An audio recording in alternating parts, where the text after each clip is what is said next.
The biting December air, sharp with the promise of snow, clung to my coat even after I'd wrestled it off in the narrow entryway of Grandma's house. It brought with it the faint, metallic tang of exhaust from the busy street outside, a stark contrast to the cloying warmth that now enveloped me. Inside, the air hung thick and sweet, a potent cocktail of pine needles from the impossibly tall tree in the living room, the savory richness of roasted turkey already perfuming the kitchen, and the cloying sugary scent of Grandma Eleanor's famous spiced apple cider, bubbling gently on the stove. Underneath it all, a familiar, almost suffocating aroma, Grandma's signature lavender perfume, a scent that had, for decades, heralded the start of any family gathering. I smoothed down the front of my sweater, the wool feeling suddenly itchy against my skin, and took a deep, fortifying breath that did little to calm the flutter in my stomach. The muffled cacophony of distant laughter and the high-pitched squeal of a child already echoed from the living room, a symphony of forced cheer that always seemed to precede the main event. Christmas dinner. My annual descent into the heart of my family's peculiar, well-oiled machine, where every interaction felt less like a reunion and more like a carefully choreographed performance. "Darling, you're here!" Grandma Eleanor emerged from the kitchen, wiping her hands on a festive apron adorned with cartoon reindeer. Her smile was a beacon of genuine warmth, crinkling the corners of her eyes. She smelled of cinnamon and flour, a softer, more comforting version of the house's overall aroma. She enveloped me in a hug that was both tight and fragile, her soft cheek pressing against mine. "Just in time. Your grandfather's been asking about you." My internal alarm bells, already set to a low hum, ratcheted up a notch. Asking about me, in Grandpa's lexicon, rarely meant genuine concern. It usually meant he was preparing his next line of interrogation, his next subtle, or not so subtle, reminder of his omnipresent hand in our lives. I offered Grandma a smile that felt a little too brittle around the edges. "Merry Christmas, Grandma. Everything smells wonderful." "Oh, you know me," she chuckled, pulling back to pat my arm. Her eyes, though kind, held a familiar, almost resigned weariness when she spoke of him. "Always too much food. Go on, sweetie, mingle. Your cousins are already here. Henry's in the living room holding court." Holding court. The phrase sent a shiver down my spine, a cold draft cutting through the otherwise stuffy air. Grandpa Henry. The patriarch. The benevolent dictator. The man who, with a single word or a pointed look, could shift the entire emotional landscape of a room. I nodded, offering another strained smile, and navigated my way through the narrow hallway, past the antique grandfather clock that ticked with an almost menacing rhythm, each beat a reminder of time passing, of expectations unmet. The living room was a kaleidoscope of festive chaos. Garlands of fake holly draped over every available surface, interspersed with twinkling fairy lights that cast a soft, forgiving glow over the worn velvet furniture. The air here was even thicker, laced with the sharp, almost acrid smell of burning pine from the roaring fireplace, mingling with the heavy, sweet notes of my Aunt Carol's cheap vanilla perfume and the crisp, clean scent of my Uncle David's starched shirt. My cousins, Sarah and Mark, were huddled on the couch, scrolling through their phones, their faces illuminated by the blue glow of their screens, a small island of modern apathy in a sea of tradition. My parents, Mom and Dad, were engaged in a hushed conversation with Aunt Carol by the mantelpiece, their backs to the room, their shoulders slightly hunched in a posture of practiced deference. And there he was, Grandpa Henry, seated in his usual armchair by the fireplace, a heavy burgundy wingback that seemed to swallow him whole yet simultaneously amplify his presence. He was holding a crystal glass, swirling amber liquid within it, probably his expensive scotch. The firelight danced in his silver hair, giving him an almost ethereal, yet undeniably powerful aura. He wasn't speaking, but everyone in the vicinity seemed to be orbiting him, their conversations lower, their gestures more subdued. He exuded an almost gravitational pull, a silent demand for attention that everyone unconsciously obeyed. My stomach clenched. I felt like a moth drawn to a flame, knowing it would burn. I took another breath, trying to channel the easy confidence I projected in my professional life, the one I cultivated when I was far away from this house. But here in this room, I was instantly reduced to my childhood self. Awkward, slightly intimidated, desperately seeking approval that was rarely fully given. "There she is." His voice, deep and resonant, cut through the gentle hum of conversation like a perfectly tuned instrument, not loud, but authoritative. It wasn't a question, but a declaration. All eyes swiveled towards me. I felt a blush creep up my neck. I walked towards him, forcing my steps to be even, my smile to be genuine. "Merry Christmas, Grandpa." I bent down to kiss his cheek, a familiar ritual. His skin felt surprisingly soft, but his gaze, when I met it, was sharp, analytical, missing nothing. He smelled of Old Spice and the faint, sweet scent of the Scotch. "Merry Christmas indeed, Catherine." He took a slow sip of his drink, his eyes never leaving mine. "You're looking well. A bit thin, perhaps? Are you eating properly?" The familiar critique. Always a comment on my appearance, my weight, my choices. It was never just a greeting. "I'm fine, Grandpa," I replied, trying to keep my voice light. "Busy, but fine." "Busy, yes, I'm sure," he mused, his gaze drifting over my shoulder to the Christmas tree, then back to me, still with the, what was it again? Freelance graphic design? Or was it web development this week? His tone was casual, but the underlying dismissiveness was palpable. He knew perfectly well what I did. He just considered it a hobby, a frivolous pursuit compared to the real careers he'd envisioned for me. "It's still graphic design, Grandpa, and web development. It's a growing field, and I'm doing well." I felt the familiar prickle of defensiveness. I'd spent years building my business. Years of late nights and early mornings, pouring my creative soul into projects he deemed insignificant. He hummed, a non-committal sound that spoke volumes. Well, as long as you're happy, that's the important thing, isn't it?" It was rhetorical, laced with a subtle sarcasm that suggested my happiness was secondary to his approval. He then shifted his gaze to my parents, who had now drifted closer, drawn into his orbit. My mother offered me a small, commiserating smile, a silent apology for the inevitable. The next hour was a blur of polite conversation, the clinking of glasses, and the rhythmic crackle of the fire. The air grew heavier with the scent of roasted food as Grandma finally called us to the dining room. The antique mahogany table, polished to a mirror shine, groaned under the weight of the feast. The golden brown turkey, its skin glistening, a vibrant crimson cranberry sauce shimmering in a crystal bowl, creamy mashed potatoes, green bean casserole, and Grandma's famous sweet potato pie, crowned with toasted marshmallows. We settled into our assigned seats, a silent hierarchy at play, Grandpa Henry, of course, at the head, Grandma at the opposite end. My parents and I were strategically placed. Not too close, not too far. I found myself next to Aunt Carol, whose perfume now mixed with the rich aroma of the food, creating a cloying, slightly nauseating combination. The initial flurry of serving and passing dishes created a brief, welcome distraction. The clatter of silverware against china, the murmur of appreciative comments, the occasional burst of laughter from my younger cousins at the far end of the table. For a few moments, it was just a normal family dinner. I piled my plate with a modest amount of turkey, a spoonful of cranberry sauce, and a scoop of mashed potatoes. The turkey was perfectly cooked, tender and juicy, the cranberry sauce tart and sweet. I ate slowly, savoring the flavors, trying to ground myself in the present, in the simple act of eating good food. The conversation ebbed and flowed around me. Aunt Carol was recounting a dramatic story about her neighbor's cat, complete with exaggerated hand gestures. Uncle David was discussing the stock market with my father in hushed, serious tones. Grandpa Henry, however, remained mostly silent, observing, occasionally interjecting with a pointed question or a brief, definitive statement that would temporarily halt the flow of other conversations. He was like a conductor, his subtle movements dictating the tempo of the evening. Then came the lull. It always did.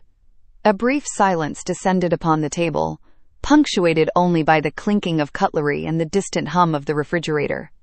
It was a moment of collective digestion, A pause before the dessert course. Or perhaps before the inevitable. I took a sip of my water, the ice cold against my teeth, and glanced around the table. Everyone seemed momentarily content, lost in their own thoughts, or the lingering taste of the meal. My eyes drifted to Grandpa Henry. He had finished eating, his plate pushed slightly forward, his hands resting on the edge of the table. His gaze was fixed on me, a familiar, unsettling intensity in his eyes. My stomach tightened again. Here it came. I braced myself, a subtle tensing of my shoulders, a slight tightening of my jaw. He leaned forward slightly, just enough to command the attention of the entire table without raising his voice. The silence, which had been brief, deepened, becoming heavy, expectant. My heart began to pound a slow, deliberate rhythm against my ribs.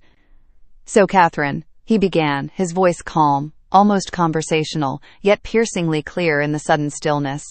He took another slow sip of his scotch, his eyes never leaving mine.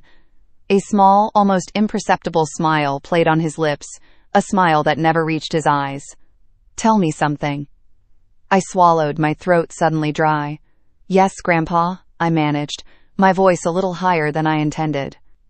He set his glass down on the polished mahogany with a soft clink, the sound echoing in the silence. He folded his hands, his gaze unwavering. And then he delivered the line, a seemingly innocent question that landed like a lead weight in the pit of my stomach, spreading an icy tendril through my veins. "Still living in the house I bought you?" The world, for a split second, ceased to exist. The festive lights blurred. The aroma of turkey and pine needles vanished, replaced by a sudden, metallic taste in my mouth. The clinking of cutlery, the hushed conversations, the crackle of the fire, all of it faded into an indistinct hum. All I could hear was the blood rushing in my ears, a roar that threatened to consume me. I froze. My fork, halfway to my mouth, clattered onto my plate. The sudden noise, shockingly loud in the profound silence that had fallen over the entire dining room. My breath caught in my throat, a painful knot of humiliation and rage. My eyes, wide and unblinking, were locked on his. He just sat there, impassive, a faint, almost triumphant glint in his eyes. The silence stretched, thick and suffocating. It was the kind of silence that pressed in on you, that demanded to be filled, yet no one dared to break it. I could feel the weight of everyone's gaze on me, though I couldn't bring myself to look away from Grandpa. My cheeks flushed crimson, a burning heat that spread down my neck and across my chest. My hands, resting on my lap, began to tremble uncontrollably. "The house I bought you, not the house we helped you with, or the house we gave you a down payment for. No, the house I bought you."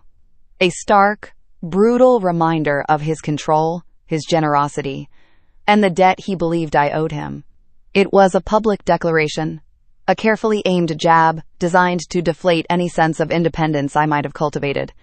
It was a branding, a mark of ownership. My mind raced, a frantic kaleidoscope of thoughts. How dare he? Here? Now? The sheer audacity, the callous disregard for my feelings, for the semblance of peace we had managed to maintain for the past hour.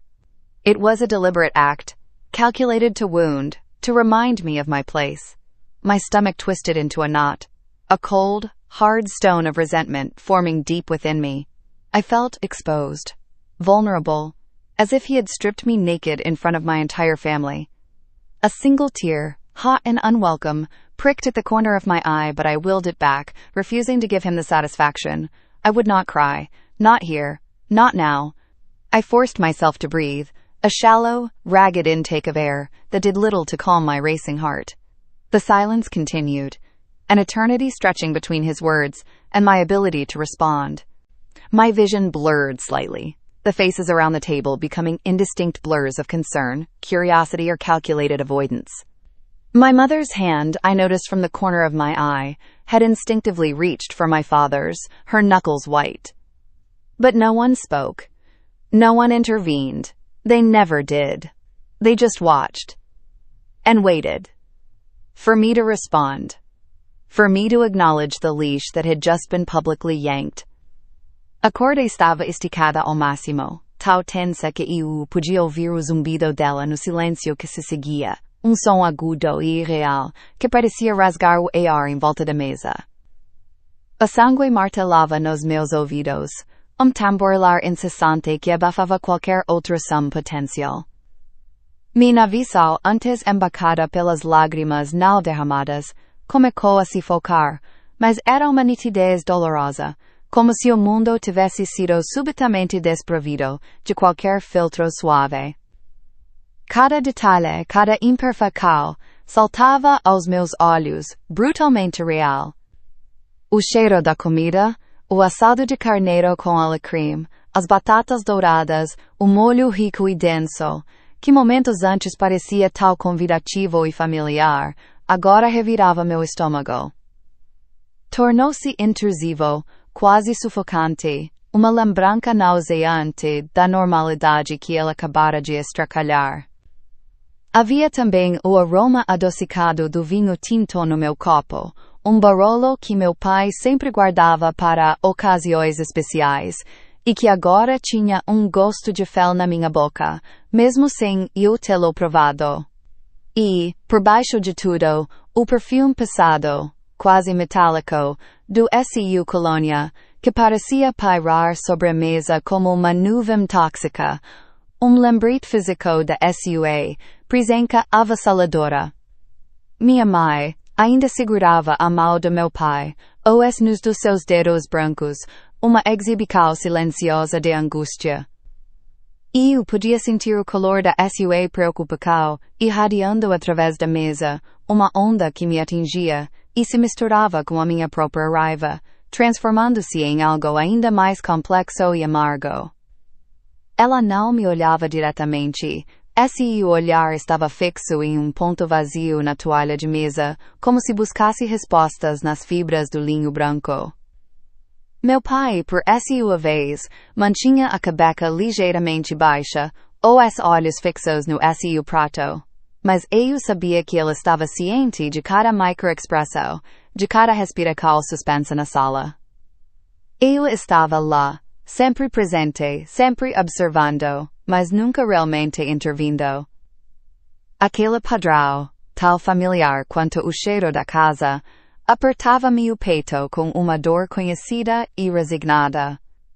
A minha respiração continuava superficial, quase chiado, e eu temia que o som fosse audível para todos, denunciando a minha fragilidade. Forcei os músculos do meu diafragma a se expandiram, a contraíram, a buscaram ritmo, controle que eu já não sentia ter. Minha garganta estava seca, arranhando, e a saliva que eu tentava engolir parecia areia. O suor frio começou a perlar na minha nuca, escorrendo lentamente pela minha espinha, arrepio que não tinha nada a ver com o clima ameno da sala de jantar. Eu não usei olhar para ele, não ainda. Sabia que se o fizesse, se nossos olhos se encontrassem, eu lhe daria exatamente o que ele queria. A satisfação de ver sua marca impressa em mim. Mas eu também sabia que ele estava me observando, sentindo a minha hesitação, saboreando o meu desconforto. E eu podia sentir o peso do seu olhar, uma pressão física sobre a minha pele, queimando-me como uma brasa invisível. Era jogo que ele adorava jogar, teste de limite, uma demonstração de poder, e eu, como sempre, era a peça principal no seu tabuleiro. Meus dedos, que estavam repousando sobre a toalha de mesa ao lado do meu prato, começaram a tremer. Para disfarçar, para evitar que o tremor se tornasse visível, eu os retirei lentamente, com uma precisão quase cirúrgica, e os apoiei firmemente sobre minhas coxas debaixo da mesa. A palma da minha mão direita se fechou em punho tão apertado que as unhas se cravaram na carne, uma dor aguda, mas bem-vinda, que me ajudava a focar, a não me desintegrar ali mesmo. O silêncio parecia se esticar e se alongar, preenchendo cada canto da sala, absorvendo o som do tráfego distante lá fora, o tic-tac do relógio de pêndulo na sala de estar, até mesmo o sussurro do vento nas folhas das árvores do jardim.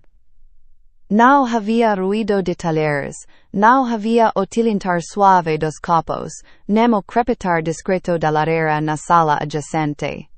Era, silêncio total, antinatural, pesado como uma mortalha. E eu me forcei a respirar fundo novamente, desta vez pouco mais profundo, tentando puxar ar para os meus pulmões. O oxigênio pareceu queimar, em vez de aliviar. Minha mente era redemoinho, mama como osso, como ele ousa. As palavras formavam-se, mas não havia som. Aqui, agora. A audácia dele, a crueldade fria de escolher este momento, este lugar, na frente de todos, para me lembrar da minha cólera. O nó no meu estômago se apertava ainda mais, uma pedra fria e dura de ressentimento. A sensação de exposição era avassaladora, como se ele tivesse rasgado as minhas roupas e me deixado nua diante da minha própria família. Então, som. Não veio da nossa mesa. De canto mais distante, da sala de jantar, de outra mesa onde parentes mais distantes estavam sentados, ouviu arrastar quase imperceptível de uma cadeira. Som minúsculo, mas que quebrou a bolha de tensão que nos envolvia. Foi como se fio invisível tivesse sido cortado, permitindo que o ar voltasse a circular, ainda que pesado. E foi ele quem se moveu primeiro, não movimento brusco, não som. Apenas uma ligeira inclinação da cabeça, sutil ajuste em sua postura, como se estivesse se recostando mais confortavelmente na cadeira, o que era impossível, pois ele já estava relaxado. Mas o efeito foi o mesmo. Lembrete de que ele estava no controle, de que o silêncio era dele para quebrar, ou para prolongar. Finalmente, eu levantei meu olhar, lentamente, com uma determinação fria. Meus olhos se encontraram com os dele. Eram escuros, penetrantes, e havia brilho de triunfo disfarçado, quase imperceptível, mas lá. Ele não sorria, mas seus lábios estavam curvados em semicírculo, que mal tocava a beira de sorriso. Minha cabeça permaneceu erguida. E eu não desviaria o olhar. Não agora. Não depois disso.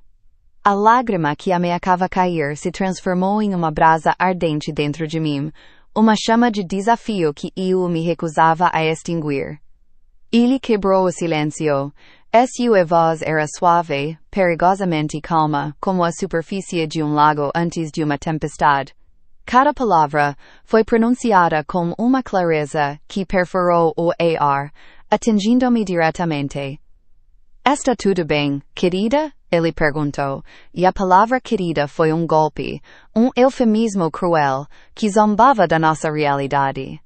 Seus olhos não me largavam, e eu podia sentir o poder pulsando por trás de sua voz aveludada. Ele não estava perguntando.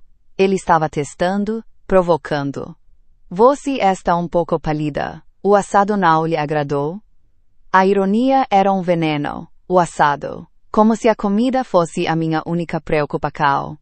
Senti o calor subir ao meu rosto, não de vergonha, mas de uma raiva escaldante, que ameaçava explodir. Meus lábios se apertaram, e eu senti o gosto metálico da minha própria determinação na boca. Não podia dar a ele a satisfação de uma resposta emocional, de grito, de uma lágrima. Minha mãe, finalmente, moveu-se.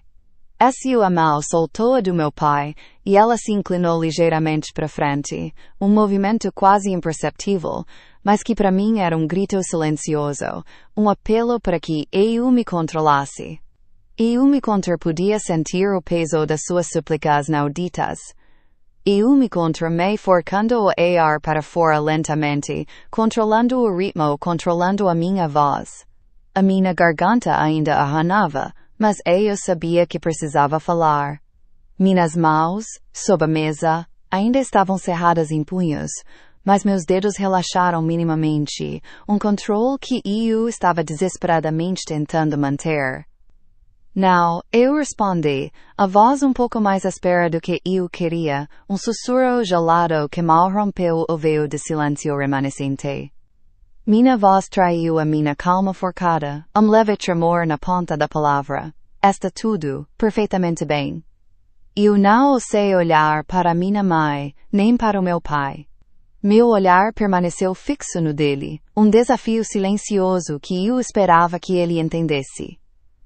A minha resposta foi uma mentira descarada, e todos na mesa sabiam disso.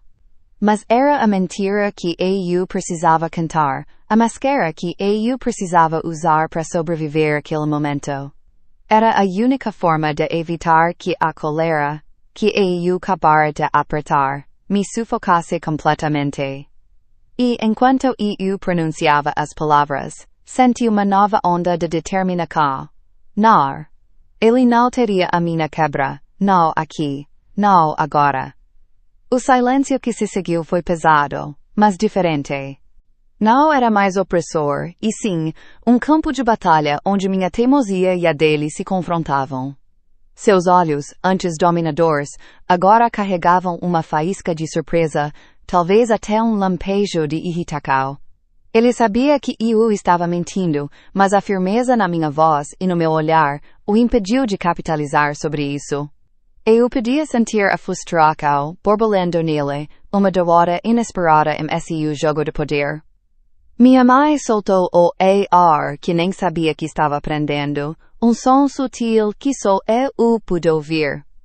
Ela me lançou olhar rápido, uma mistura de alívio e preocupação, reconhecimento silencioso da pequena vitória que eu acabara de arrancar. Meu pai, por sua vez, permaneceu impassível, mas eu jurei ter visto o músculo em sua mandíbula relaxar minimamente. Eles entenderam. Todos entenderam. Finalmente, ele desviou o olhar. Não foi uma rendição, mas recuo estratégico. Ele pigarreou, som forcado, e disse, com uma voz estranhamente suave, quase ronronar, bem, se está tudo bem, então, fico feliz em ouvir. A falsidade era palpável, mas a batalha imediata estava ganha. A cólera não havia me sufocado, e eu havia encontrado meio de respirar através dela, de esticar meu pescoço, e mostrar que ainda tinha vontade própria. A refeição continuou em silêncio tenso, mas a dinâmica havia mudado irrevogavelmente. E eu comi em pequenos bocados, o sabor da comida quase imperceptível, mas cada mastigada era ato de desafio silencioso. Não olhei mais para ele, nem ele para mim. Apenas para frente, para o espaço vazio. Quando o jantar finalmente terminou, com desculpas apressadas e despedidas formais, eu fui a primeira a me levantar. Senti cansaço profundo, mas era cansaço vitorioso. Minhas mãos, sob a mesa, ainda tremiam levemente, mas meus punhos estavam abertos. Eu havia segurado a linha. Ao sair da sala de jantar, o ar frio do corredor parecia purificador. A máscara ainda estava no lugar, mas por baixo dela, a determinada havia se transformado em uma chama constante. Ele não teria minha quebra. Ele nunca teria minha quebra. Não importava quantas coleiras ele tentasse apertar. Eu encontraria uma maneira de respirar, de resistir, de ser eu mesma. E naquele momento, aquela certeza era tudo o que eu precisava.